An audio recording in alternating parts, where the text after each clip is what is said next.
When we first started as a band, we chose the name Slings and Arrows, which is a quote from Shakespeare.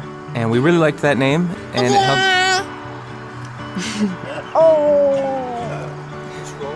We really liked that name. It held a bit of meaning for us. But when we went to release our first album, we found out that there were 2 Slings and Arrows already on iTunes, and we couldn't get the .com or even the Facebook page or anything, so we had to start over. And we went through a whole list of names that we liked, but we just couldn't seem to get anything that fit perfectly until we came up with Copper and Iron. And the idea is, Sarah and I have a fascination with stargazing and planets and kind of outer space stuff. Back in the ancient world, the planets Mars and Venus were considered symbolic for male and female, and the metals associated with them were copper and iron. We figured it was kind of a subtle nod to the fact that as a duo, we bring both those male and female aspects to our writing, to our performing, and it kind of makes us who we are. We released an album in November of 2015.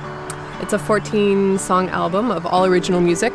We recorded it at Graft Studios with Derek Elliotson, who is a very long-time friend. You guys have been friends for ages. It was so great, this album, because we were able to really involve a lot of the musicians around us that were actually quite close friends of ours. Mike Enns played bass for us, Eric Macchio, piano. David Jansen on cello, Rich Moore on upright bass.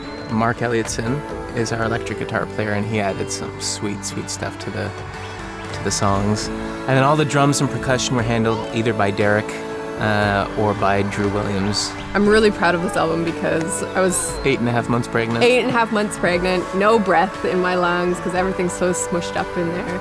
And but once it actually finally worked, I had a good day where I could get that breath in. Seeing the finished product, I think Derek did such an incredible job.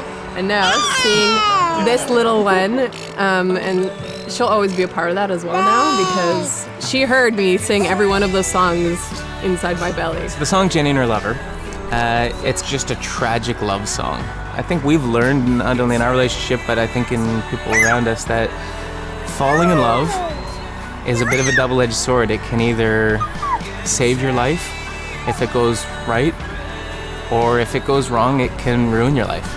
Co-writing as a couple is a weird thing. It's a huge benefit because as soon as you come up with an idea, you can share it with someone and get really immediate, honest feedback. Very honest. Which can be a super good thing, and it can be a super challenging thing. But when we get to a point where we have a song that both of us really have fallen in love with, typically we know we've come up with something that other people will like as well. Mm-hmm.